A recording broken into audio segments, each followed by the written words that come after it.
Hello students, welcome back everyone. Come on. So I am Alok Rai. I hope you liked yesterday's video about maths, the linear equation of two variables. So what we were studying, linear equation of two variables. Let me write it for you. Linear equation of two variables. कल हमने देख लिया था, थोड़ा थोड़ा उसको फटाफट थोड़ा रिकैप कर लेते हैं, रिवाइज कर लेते हैं। तो हमने क्या देखा था पहले, linear. What is linear? Linear में क्या है, एक वर्ड लाइन, लाइन आता है। तो यानी कि ग्राफ जब आप बनाओगे तो वहां पे इसका ग्राफ कैसे प्लॉट होगा, एक लाइन की तरह। वो लाइन ऐसे भी हो सकती है, ऐसे भी हो सकती है, ऐसे भी हो सकती है, या ऐसे भी हो सकती है, कैसे भी वो लाइन हो सकती है, राइट। सो लीनियर यानी कि ग्राफ पे प्लॉट करेंगे तो वो एक स्ट्रेट लाइन बनेगी। इक्वेशन जहां पे इज इक्वल टू आता है, जैसे x plus y is equal to 5, तो इज इक्वल टू ऐसे वेरिएबल या कांस्टेंट के साथ आगे बीच में एक इक्वल टू आएगा, तो उसको क्या कहते हैं, equation of two variables. Variable क्या होते हैं, कल हमने पढ़ा था, ए से लेके जेड तक, कैपिटल में हो, स्मॉल में हो, या कोई भी अननोन चीज है जो हमको, जैसे अल्फा बीटा गामा कुछ भी हो सकता है वो, राइट। तो उसको कहते हैं वेरिएबल्स। अब इसमें दो चीजें हैं, एक्स और वाई, या ए बी, या एम और एन। तो ये क्या होगा, टू वेरिएबल, क्योंकि यहाँ पे दो वेरिएबल हैं इसलिए टू वेरिएबल। थ्री लेंगे तो थ्री वेरिएबल, राइट। सबको ये पता है? Okay great. चलो हमने थोड़ा सा रिवाइज कर लिया। अब देखते हैं जो कल हमने प्रॉब्लम लिया था उसको हमने कौन से मेथड से सॉल्व किया था, सब्स्टिट्यूशन मेथड से। Yes, substitution method, good. तो इसको थोड़ा क्लीन कर लेते हैं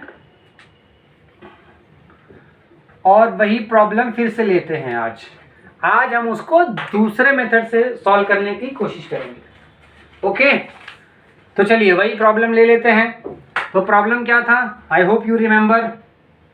ठीक है, क्या था, 5x minus 3y is equal to 8 and 3x plus y is equal to 2। यही था इक्वेशन, राइट। सबको पता है। अब देखिए सब्स्टिट्यूशन मेथड में हमने क्या किया था, y इसको नाम देंगे इक्वेशन नंबर 1, इसको नाम देंगे इक्वेशन नंबर 2। तो उसमें क्या हुआ था, y का वैल्यू हमने यहां से एलिमिनेट किया था क्योंकि y का कोएफिशिएंट क्या है, 1। लेकिन इस मेथड में हम क्या करेंगे, इस मेथड में हम कोई भी एक वेरिएबल, क्या है वेरिएबल 1, ये क्या है variable 2, x is variable 1, y is variable 2। तो एक वेरिएबल कोई भी हम उठा लेंगे, या तो x उठा लेंगे या तो y उठा लेंगे, और उसके कोएफिशिएंट को सेम करेंगे। यहाँ पे कुछ नहीं है तो क्या है, 1 है, यहाँ पे क्या है, 3 है। अब बताओ ये 1 को 3 कर सकते हैं?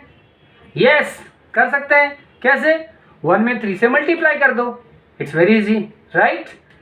तो अगर 1 को 3 कर दें तो ये 3y हो जाएगा और ये भी 3y हो जाएगा, अपना काम हो जाएगा। दूसरा तरीका, ये पहला तरीका है। दूसरा तरीका, आप x को भी कर सकते हो, लेकिन यहाँ पे 5 है और यहाँ पे 3 है, तो क्या करना पड़ेगा, अब 5 और ये 3, तो देखेंगे कि दोनों में दोनों को कॉमन बनाएंगे। तो 5 और 3 कौन सी टेबल में एक साथ आते हैं, 3 5 जा 15, 5 3 जा 15, सो 15 आता है दोनों में। तो यानी कि इसको 3 से मल्टीप्लाई करना पड़ेगा तभी ये 15 बनेगा, एंड इसको 5 से करना पड़ेगा तब ये 15 बनेगा, right. Hope I am clear, right, you are getting it. ठीक है, गुड। तो ये इसको कहते हैं अप्रोच 2, इसको मैं बोलता हूं अप्रोच 2, जहां पे हम x को सेम कर रहे हैं, कोएफिशिएंट ऑफ x को सेम करने की कोशिश कर रहे हैं। और अप्रोच 1 जहां पे हम y को सेम करने की कोशिश कर रहे हैं। Okay, getting it. तो x को पहले सेम करेंगे, वो अप्रोच 2 नाम दे दिया मैंने इसका, और इसका नाम दे दिया अप्रोच 1। तो हम लोग अभी अप्रोच 1 को स्टिक करते हैं। ओके, लेट मी रब अप्रोच 2। ठीक है, सबको समझ में आ रहा है, गुड। अब देखो कैसे करना है। अब हमको y को सेम करना है, तो यहाँ पे 1 है, इसमें क्या करेंगे, मल्टीप्लाई करेंगे, किससे मल्टीप्लाई करेंगे, 3 से मल्टीप्लाई करेंगे। क्यों किया हमने 3 से मल्टीप्लाई, बिकॉज यहाँ पे क्या है 3y है और यहाँ पे सिर्फ y है। y को 3 बनाने के लिए 3 से मल्टीप्लीकेशन करना पड़ेगा, यानी कि इस पूरे इक्वेशन में 3 से मल्टीप्लाई करना पड़ेगा। तो क्या लिखेंगे हम, रुकिए इसको रब कर लेते हैं, इसको रब कर लेते हैं। ओके, तो देखिए इसको 3 से मल्टीप्लाई करिए तो क्या हो जाएगा 3 इंटू 3x, 3 3 जा 9x, समझ में आ रहा है, प्लस 3 इंटू वाई क्या हो जाएगा 3y, प्लस 3 इंटू 2 यानी कि 6। ध्यान देना लेफ्ट हैंड साइड और राइट हैंड साइड दोनों को मल्टीप्लाई करना है, ऐसा नहीं कि सिर्फ लेफ्ट हैंड साइड को मल्टीप्लाई करके छोड़ दो, नहीं तो इक्वेशन रॉन्ग हो जाएगा। बिकॉज यहाँ पे आपने 3 से मल्टीप्लाई कर दिया, लेकिन यहाँ पे भी तराजू होता है ना, दोनों पलड़े में आपको समान रखना है, सेम 1 kg तो 1 kg, तभी वो बैलेंस करेगा, राइट। ओके गुड ग्रेट, इसको हम नाम देते हैं इक्वेशन नंबर 3। अब इक्वेशन नंबर 3 कैसे आया, multiplying equation 2 by 3, multiply equation 2 by 3। तो इक्वेशन नंबर 2 को हमने 3 से मल्टीप्लाई कर दिया।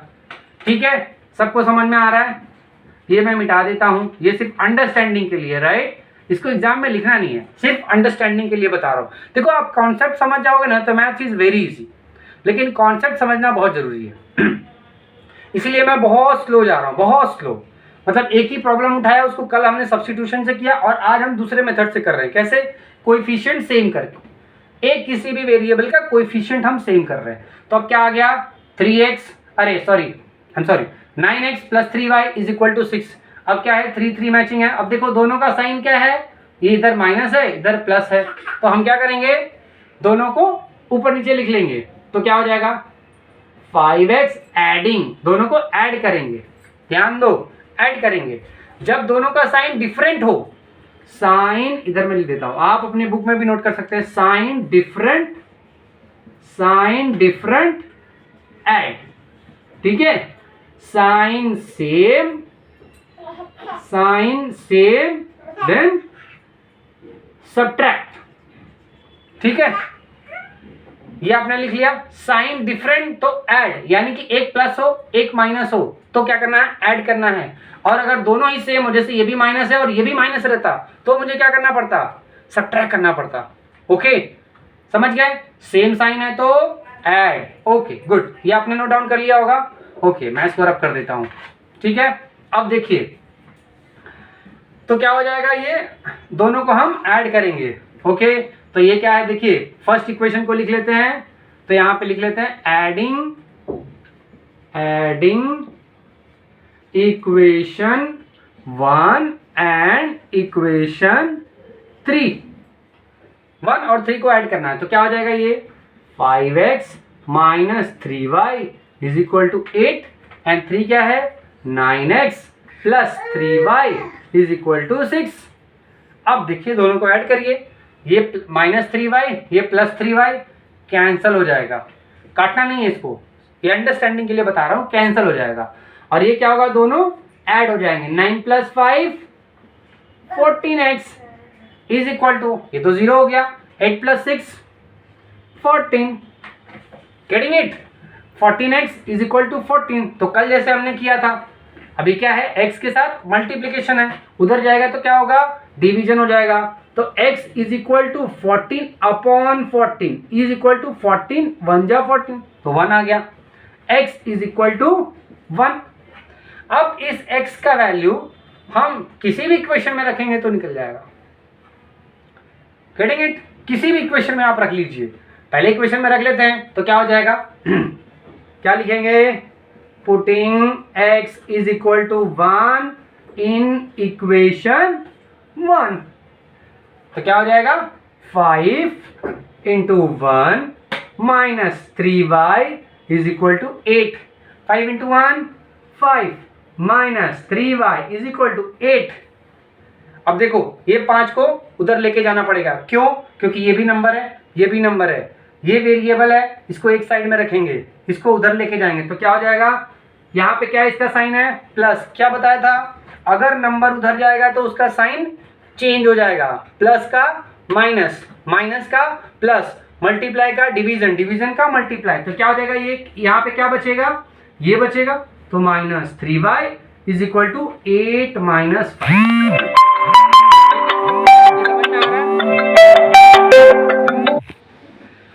ये आप लोगों को समझ में आ रहा है, गुड। तो ये क्या हो जाएगा, -3y इज इक्वल टू 3, 8 - 5 3, समझ गए। अब क्या है ये 3 और y, -3 और y क्या है, मल्टीप्लाई है, तो उधर जाएगा तो डिवीजन हो जाएगा, तो y is equal to 3 upon -3, 3 upon -3 कितना हो गया, 3 × 1 = 3, लेकिन ये माइनस रहेगा इसके साथ में, तो ये हो गया -1। ओके, ये प्लस को जब माइनस से डिवाइड करोगे तो माइनस आता है, ये ध्यान देना हमेशा। तो y इज इक्वल टू -1 आ गया, यानी कि x is equal to 1 and y is equal to -1। यही तो हमको कल भी मिला था, करेक्ट। तो सब्स्टिट्यूशन मेथड हो या किसी भी एक वेरिएबल का कोएफिशिएंट सेम करके आपको निकालना है, कोएफिशिएंट को सेम करना है। ओके गुड, चलिए तो हमको आंसर मिल गया, x is equal to 1 and y is equal to -1। इसका मतलब क्या होता है, तो मैं इसको रब कर लेता हूं, अगर आपने नोट डाउन कर लिया हो तो मैं इसको रब कर लेता हूं, ठीक है। अब इसका मतलब क्या होता है, देखो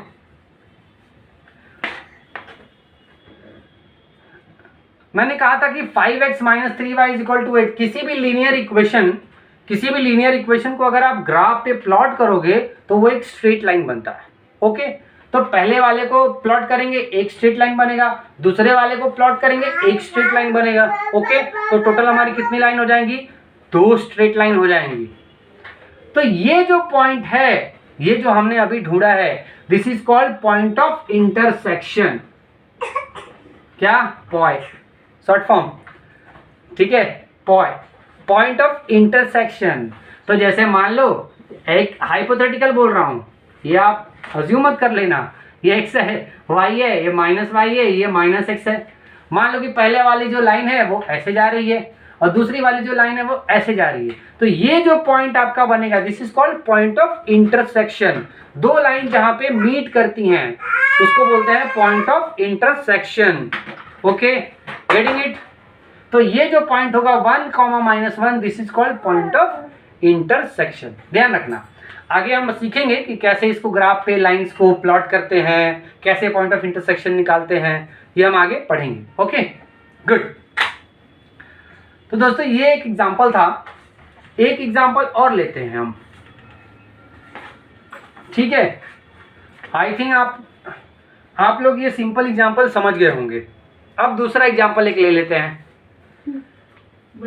थोड़ा टफ लेते हैं, ताकि उसमें एक और कॉन्सेप्ट हम समझ पाए। तो हम लोग ऐसे ही प्रॉब्लम लेंगे जिसमें कुछ ना कुछ कॉन्सेप्ट आए। ओके, सिमिलर टाइप एकदम एग्जैक्टली सिमिलर हम नहीं लेंगे, कुछ ना कुछ नए कॉन्सेप्ट उसमें आते रहेंगे। देखिए जैसे एक ले लेते हैं हम लोग, 15x + 17y is equal to 21, और दूसरा क्या है 17x + 15y is equal to 11। ध्यान दीजिए, अब मैं क्यों कह रहा हूं कि इसमें एक नया कॉन्सेप्ट आने वाला है। देखिए अगर इसको आप ध्यान से देखोगे, बहुत बारीकी से देखिएगा, x के साथ क्या है 15 है, पहला इक्वेशन, हमेशा इसको इक्वेशन नंबर 1, इसको इक्वेशन नंबर 2, करेक्ट है। कितने वेरिएबल हैं, 2 वेरिएबल हैं, ये दोनों क्या है, लीनियर इक्वेशन है। क्यों लीनियर इक्वेशन है, क्यों है, क्योंकि x और y दोनों साइमल्टेनियसली 0 नहीं है। याद रखना condition, ax + by + c is equal to 0, यही था जनरल फॉर्म। और a and b simultaneously can't be 0, दोनों एक साथ में 0 नहीं हो सकते। और दूसरा क्या है, डिग्री, x और y का डिग्री क्या होना चाहिए, 1, x और y का डिग्री 1 है, यानी कि ये दोनों लीनियर इक्वेशन है। ओके, तो ध्यान दीजिए, अब दोनों में, अब इस इक्वेशन में स्पेशल क्या है, वो हम लोग एक बार फाइंड आउट करने की कोशिश करेंगे। स्पेशल क्या है इसमें, x के साथ क्या है कोएफिशिएंट 15, y के साथ कोएफिशिएंट क्या है 15, y के साथ कोएफिशिएंट क्या है 17, x के साथ कोएफिशिएंट क्या है 17। देखा आप लोगों ने, जो यहाँ पे x के पास है वो यहाँ पे y के पास है, और जो यहाँ पे y के पास है वही सेम यहाँ पे x के पास है। तो इस टाइप का अगर प्रॉब्लम आपके पास आए, क्या, जहां पे x और y के कोएफिशिएंट इंटरचेंज हो, सिर्फ कोएफिशिएंट इंटरचेंज हो दोनों लीनियर इक्वेशन में, तो उसको कैसे सॉल्व करते हैं, इसका एक थोड़ा सा जनरल पैटर्न है।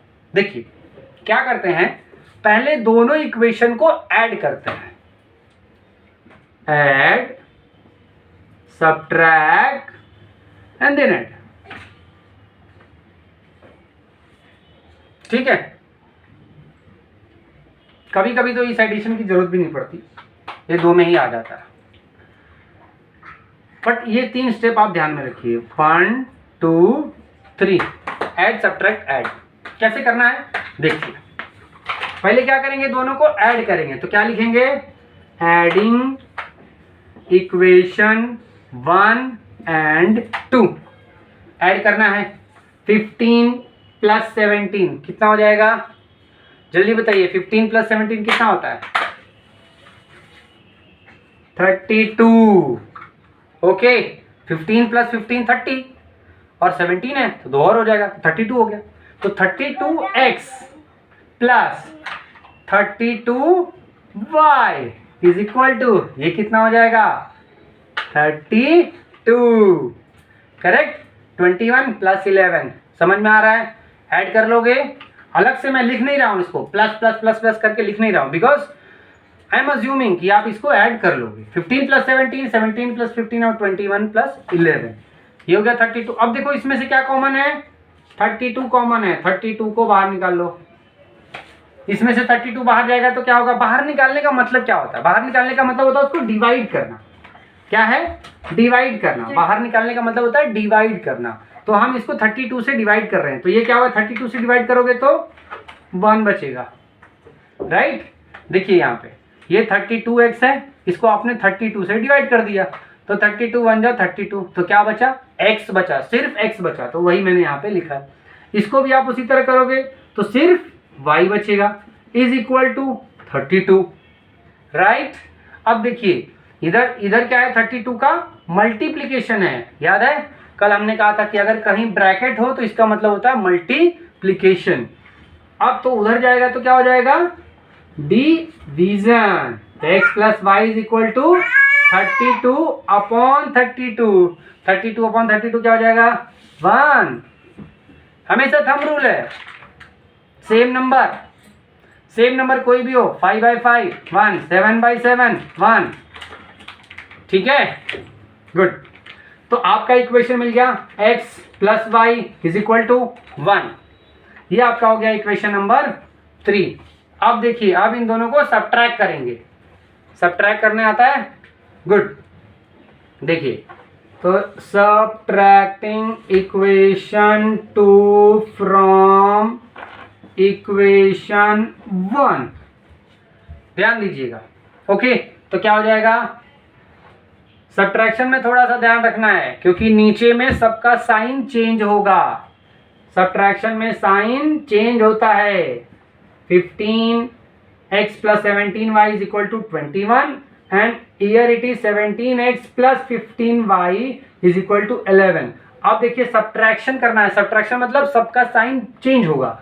तो ये क्या है प्लस, तो इसका हो जाएगा माइनस, ये क्या है प्लस, तो इसका हो जाएगा माइनस, ये क्या है प्लस, देखिए यहाँ पे कुछ नहीं है मतलब प्लस है तो इसको माइनस करेंगे। हमेशा सब्ट्रैक्टिंग में क्या करेंगे, सबसे पहले सारा साइन चेंज होगा नीचे का। अगर यहाँ पे माइनस रहता तो ये प्लस हो जाता, ये प्लस, ये माइनस रहता तो यहाँ प्लस हो जाता, ध्यान दीजिए, ठीक है। अब इस 15 का साइन प्लस नहीं है, ये माइनस, नया वाला साइन ये वाला है जो हमने अभी लगाया है, ये नया साइन है, ओके, क्योंकि हम उसको सब्ट्रैक्ट कर रहे हैं।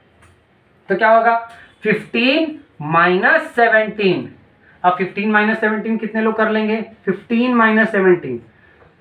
तो कल क्या हमने देखा था, ये 15 का साइन क्या है, कुछ नहीं है तो प्लस है, तो प्लस और माइनस रहे तो हमेशा सब्ट्रैक्ट करना है, हमेशा क्या करना है, सब्ट्रैक्ट कर देना है सीधे। तो 17 माइनस 15 2, राइट। लेकिन साइन कौन किसका लगाएंगे, बड़े वाले का। बड़े वाले का साइन क्या है, माइनस। 17 का साइन क्या है, माइनस। तो it will be minus 2x। Understood, great. ये क्या होगा, 17 माइनस 15y, यानी कि ये क्या हो जाएगा 2y इज इक्वल टू 21 और माइनस 11 कितना हो जाएगा, सही 10 होगा। गुड, समझ गए आप, एकदम समझ में आ रहा है ये। कहीं पे भी अगर आपको लगता है कि कोई भी डाउट हो, कहीं पे भी किसी भी पॉइंट पे अगर आपको डाउट होता है तो आप मुझे कॉल कर सकते हो, कि मेरा नंबर डायरेक्टली मैंने डिस्क्रिप्शन बॉक्स में डाला हुआ है, या आप मुझे कमेंट करके भी बता सकते हो कि तो मैं उसका डिस्क्रिप्शन और भी दे सकता हूँ। ठीक है, आगे बढ़ते हैं। ओके, तो देखिए अब ये हमारा इक्वेशन मिल गया। अब इसमें कॉमन क्या है, 2 कॉमन है, तो 2 को बाहर निकाल लेंगे। तो क्या बचेगा अंदर, बाहर निकालने का मतलब क्या है, 2 से डिवाइड करना। 2 से डिवाइड कर दो तो क्या बचेगा, minus x plus y is equal to 10। Okay, अब क्या यहाँ पे 2 से मल्टीप्लीकेशन है, उधर जाएगा तो क्या होगा, डिवीजन होगा। यस, तो it will become minus x plus y is equal to 10/2। 10/2 is equal to 5। Good, तो हमारा चौथा इक्वेशन मिल गया। ये तीसरा इक्वेशन था एंड ये हमारा चौथा इक्वेशन है। अब हमने क्या बनाया था फॉर्मूला, फटाफट बताओ। Add number, step 1, step 2 subtract, step 3 add. Add करना है। अब इसमें 1 और 2 को ऐड करना है। 1 प्लस 2, ये जो हमारे इक्वेशन 1 और 2 है, सब्ट्रैक्ट करना है, 1 माइनस 2 करना है। इससे जो बनेगा इसको 3 नाम देते हैं, तो 3 और 4 को ऐड करना है। ये बनेगा 3, ये बनेगा 4, तो यहाँ पे 3 प्लस 4 करना है। ये हमेशा ध्यान रखोगे, अगर ये चीज आपके दिमाग में है तो आप इसको बहुत इजीली कर सकते हो। ठीक है, समझ गए। तो कब ये फॉर्मूला लगाना है, जब कोएफिशिएंट x का कोएफिशिएंट और इसका y कोएफिशिएंट सेम हो। 15 15, 17 17, क्रॉस में सेम हो, ध्यान देना। क्रॉस, ये देखो ऐसे क्रॉस बन रहा है। गुड, ये 15 है, ये 17 है, तभी ये नियम लगेगा। गलत जगह नियम लगा दोगे तो गलत आंसर आ जाएगा, ध्यान देना। गुड, चलो आगे देखते हैं। तो ये हमारा 3 हो गया, ये 4 हो गया। क्या करना है, दोनों को ऐड करना है। दोनों को ऐड कैसे करेंगे, ये देखो x, तो यहाँ पे लिखेंगे adding, hope you are able to see me, right. Adding 3 and 4, तो क्या हो जाएगा, x plus y is equal to 1 minus x plus y is equal to 5। Add कर दो। ऐड करते समय साइन चेंज नहीं होगा, ध्यान देना। ऐड करते समय साइन चेंज नहीं होगा, सब्ट्रैक्ट करते समय सिर्फ साइन चेंज होता है। तो देखिए ये प्लस है, ये माइनस है, this will get cancel. 1 plus 1 1 1, तो कितना हो गया, 2y इज इक्वल टू 6। तो y इज इक्वल टू 6/2, यानी कि 3। y इज इक्वल टू कितना आ गया, 3। Getting it, y is equal to 3। अब 3 का वैल्यू हम किसी भी इक्वेशन में रख सकते हैं। इसमें रखो, 3 में रखो, 4 में रखो, 1 में रखो, 2 में रखो। हम 3 में रख लेते हैं। सो यहाँ पे लिख देंगे putting y is equal to 3 in equation 3। तो क्या हो जाएगा, x प्लस y के जगह पे 3, x is equal to 1 minus 3। ये वहां पे जाएगा तो माइनस हो जाएगा, क्यों, क्योंकि यहाँ पे क्या है, प्लस 3 है। ये हमेशा थंब रूल याद रखो, थंब रूल। इक्वल टू की लेफ्ट हैंड साइड में जो भी साइन है वो जब राइट में जाएगा तो साइन हमेशा चेंज होगा। साइन क्या होगा, change. Plus minus, minus plus, into division, division into. Yes, getting it. अब देखो 1 माइनस 3 कितना होगा, -2। Good, you got it. Okay, तो क्या हमारा वैल्यू आ गया, x is equal to -2 and y is equal to 3। This is the answer. इसको क्या कहते हैं, point of intersection of these 2 lines. Point of intersection of these two line, intersection जहां पे दोनों लाइन मीट करेंगी, ये पॉइंट देखो इंटरसेक्ट कर रहा है, तो ये है point of intersection. Hope you got this very valuable today. तो हमने क्या किया, चलो क्विकली एक बार रिवाइज करके यहीं पे स्टॉप करते हैं, बिकॉज बहुत लेंदी वीडियो को कर लेना मतलब उतना कन्वीनियंट नहीं रहता, इंटरेस्ट धीरे धीरे लूज हो जाता है, right. So let's make it crisp. Yes, तो हमने क्या देखा पहले, लीनियर इक्वेशन, लीनियर लाइन, एक ग्राफ पे एक लाइन बनती है, उस इक्वेशन उसका फॉर्म क्या है, ax plus b y plus c is equal to 0, a and b cannot be simultaneously 0, degree of x and y should be 1, good, equation हमेशा इक्वल टू रहेगा बीच में, x 17x plus 15y is equal to 11, this is called equation. 2 variable x और y 2 variable है, इसलिए 2 variable, 3 रहते 3 variable, 4 रहते 4 variable, getting it. तो पहले हमने देखा सब्स्टिट्यूशन मेथड से कल देखे थे, उसी प्रॉब्लम को हमने एक वेरिएबल के कोएफिशिएंट को सेम करके सॉल्व किया, आंसर सेम आया। उसके बाद हमने आज नया कॉन्सेप्ट सीखा, नया कॉन्सेप्ट में क्या सीखा कि अगर किसी का कोएफिशिएंट जो इक्वेशन 1 में x का है, इक्वेशन 2 में y का है, इक्वेशन 2 में जो x का है वो इक्वेशन 1 में y का है, तो यानी कि ऐसे क्रॉस है। तो क्रॉस वाले प्रॉब्लम को कैसे सॉल्व करना है, simple, add subtract add. Add किसको करना है, जो दोनों ओरिजिनल इक्वेशन दिए इनको ऐड करना है। सब्ट्रैक्ट किसको करना है, इन्हीं दोनों इक्वेशन को सब्ट्रैक्ट करना है। और फिर ऐड किसको करना है, जो दोनों नए वाले इक्वेशन मिले हैं हमको, तो 3 और 4 यहाँ पे नए वाले मिले, तो ये आपका स्टैंडर्ड मेथड हो गया। तो हम लोग इसको देंगे मेथड नंबर 1। ये हमारा फॉर्मूला जैसा बन गया, मेथड नहीं फॉर्मूला 1 डाल सकते हैं, ठीक है। तो यहीं पे हम लोग आज इस वीडियो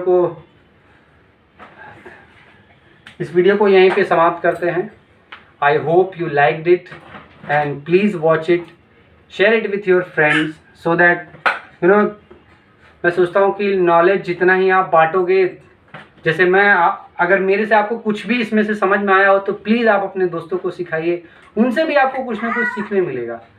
तो ये शेयरिंग आप करते रहोगे तो आपका नॉलेज हमेशा ग्रो होता रहेगा, बिकॉज नॉलेज एक ऐसी चीज़ है, ध्यान देना हमेशा, नॉलेज एक ऐसी चीज़ है ना जो बांटने से बढ़ती है। धन अगर आपके पास है, दूसरे को दे दिया तो वो उसका हो गया, ख़त्म हो गया, लेकिन अगर आपके पास नॉलेज है, दूसरे को दोगे तो हमेशा वो आपके पास बढ़ेगा। इसीलिए शेयरिंग, ठीक है ना, गुड, चलो बाय बाय स्टूडेंट्स।